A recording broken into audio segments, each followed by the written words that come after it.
Welcome to The Explainer.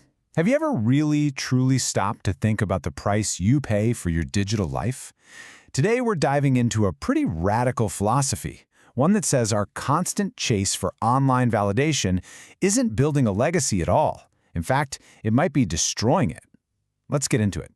And wow, this first quote really cuts right to the chase, doesn't it? The core idea we're grappling with is that we've been sold a complete lie, that being famous or even just well-known online is somehow a way to survive, to leave a mark. But what if this whole quest for digital immortality is actually the exact opposite? All right, so here's how we're going to break this down. First up, we're going to define the problem itself, the metabolic liquidator. Then we'll get into the diagnosis, why we're so hooked on this stuff. And from there, we'll get into the good part, the solution and how to actually apply it. So let's kick things off with the big problem here. What is the real cost of chasing likes and followers? It goes way beyond just wasted time. The argument here is that we're paying a much, much steeper price. We're essentially digging our own digital grave. This brings us to a really powerful concept, the metabolic liquidator. It's a game changer. So forget the idea that you're building a monument with your online fame. This philosophy argues that what you're really doing is plugging into a system that's designed to drain your actual life force. Every like, every share, it's a payment on a biological debt that you can never, ever fully pay back. And this really puts it in stark terms. You think you're building this permanent, safe sanctuary for your legacy. But what's really happening? You're just leasing a grave. It's temporary. The second you stop paying that metabolic rent, with your time, your energy, your focus, it all disappears. So what is it that we're actually making online? This material does not pull any punches here. It says most of what we call achievement is, and I quote, pathologically shallow. It's all surface, absolutely no substance. And this is the critical difference. So ask yourself, are you just creating disposable artifacts? Posts and videos that make a little noise for a second and then they're gone, just a faint echo in the void. Or are you building architecture? A robust, powerful system that becomes an inevitability, something that just keeps working long after you've logged off for good. Okay, so if this whole process is a trap, why are we so addicted to it? Why do we keep doing it?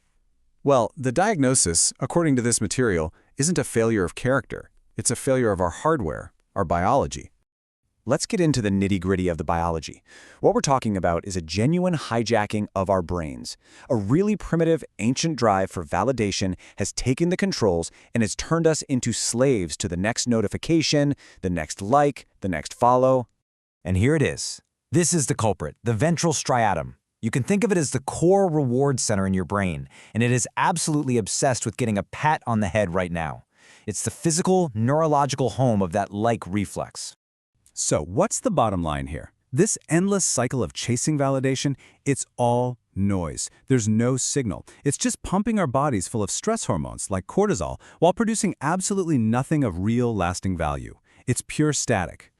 All right, that was the bad news. Let's shift gears and actually talk about the solution, because there is one. If the problem is biological, then the solution has to be biological too. It's about literally engineering a new internal state for yourself. The key to breaking free, to decoupling your own will from that needy like reflex, is to gain control over your nervous system.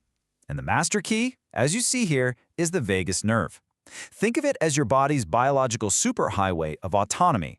And this is so cool. This is how you actually fight back. By doing things that calm your nervous system, that stabilize your heart rate, you empower the CEO of your brain, the prefrontal cortex. You're handing the steering wheel back to your rational mind, allowing it to override that impulsive, primitive need for validation coming from the striatum. This all leads to something the text calls the Stoic paradox. It's this amazing idea that by silencing that needy, hungry part of ourselves, we create a space, right? A vacuum. And the only thing that can rush in to fill that empty space is pure, unfiltered logic. And that's the real goal here. The self that we perform online is just a noisy, staticky, distorted signal. The idea is to become the ghost, the pure, clean signal underneath, totally purified of ego. You're not here to be someone. You're here to be the mechanism. Okay, this all sounds great in theory, right? But how do we actually do this? How do we put this into practice and make that big shift from building flimsy artifacts to building real, lasting architecture? Well, this brings us to the application. To truly escape what the source calls the metabolic deadline, the fact that you're not going to be here forever, you have to implement something called the ghost protocol. This is all about making a fundamental transition from being a living, breathing person who has to constantly react to things to becoming a systemic, unchanging constant. And here are the 3 steps to do it. First, systemic codification. You have to strip your wisdom of yourself. Turn your insights into standard operating procedures that anyone can follow. Second, autocatalytic architecture. You've got to design systems that run themselves, that create their own energy. And third, and this is the big one, the strategic absence. You have to step away. You have to disappear and test if the architecture holds without you. If it does, you've won. This entire protocol culminates in this. Pretty wild and powerful end goal, doesn't it? The objective isn't to be more famous, not to be seen more. It's to become invisible, to have your impact completely and totally decoupled from your physical presence. Because the ultimate prize here isn't fame. It's becoming a governance layer. You become the silent, invisible blueprint that guides outcomes long after you're gone. And at that point, the clock, your own mortality, it just becomes irrelevant. You are the system. And that leaves us with this final crucial question. It's something to really think about with everything we do online, starting right now. Is the legacy you're building just a faint echo that's doomed to fade away? Or is it an architecture so perfectly designed, it becomes an inevitability? What if everything you're doing to build a legacy is actually a trap? What if all that effort, every post, every video, is just building a monument that's designed to crumble? Well, today we're diving into the ghost protocol, a really radical way of thinking about influence that kicks off with a pretty chilling warning. Biological liquidation. Let that sink in for a second. The idea here is that a life that isn't purposefully designed to last, to endure, well, its impact just gets wiped out. In our world, the digital age, this means that the legacy you think you're building online might just be a fleeting digital corpse. And this trap, this digital graveyard that we're all busy filling up, has a name. It's called the data mausoleum. So in this first part, let's break down exactly why our current way of doing things is so completely wrong. So what is a data mausoleum? Look, it's pretty much your entire online life. Your social media, your blog, you name it. Every single thing you post is like a little memory. But here's the catch. It has an expiration date. You're not actually building a lasting monument. You're just filling a data archive that in the long run has zero impact. You're being used by the system, and then you're erased. And this brings us to something called the metabolic deadline. Think about it. If your influence needs you, your face on camera, your voice on a mic, your real-time emotional reactions, then your impact is literally tied to your own body. It has a shelf life. It is limited, fundamentally, by your own biology. This chart right here lays it out perfectly. On the left, that's what most of us are doing now. We're creating artifacts, basically mirrors that just reflect what's already there.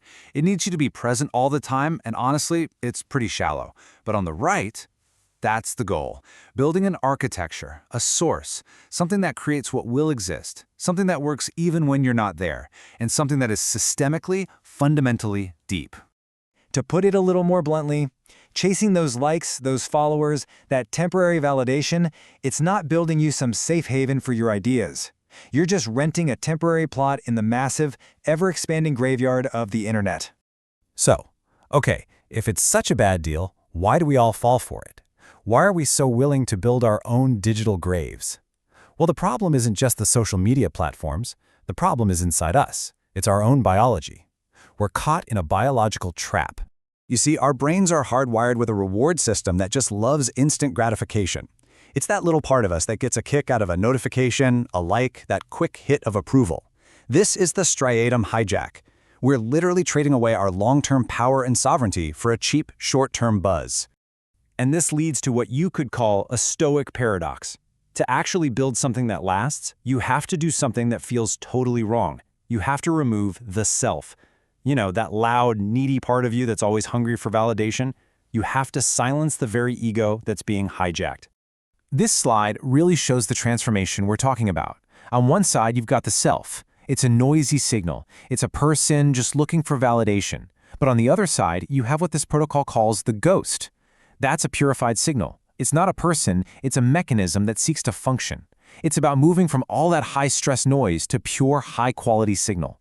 And that Right there is the entire mindset shift. The objective isn't to become famous, to be recognized as someone. The true goal is to design, to build, and to become a functional, durable mechanism that lasts. Okay, so we've identified the problem, the trap, and the mindset shift.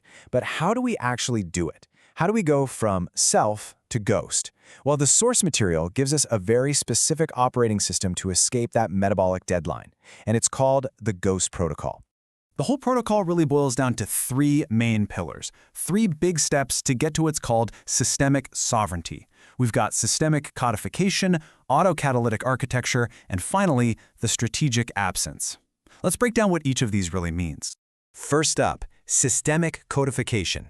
This means you have to take your wisdom and strip your personality out of it.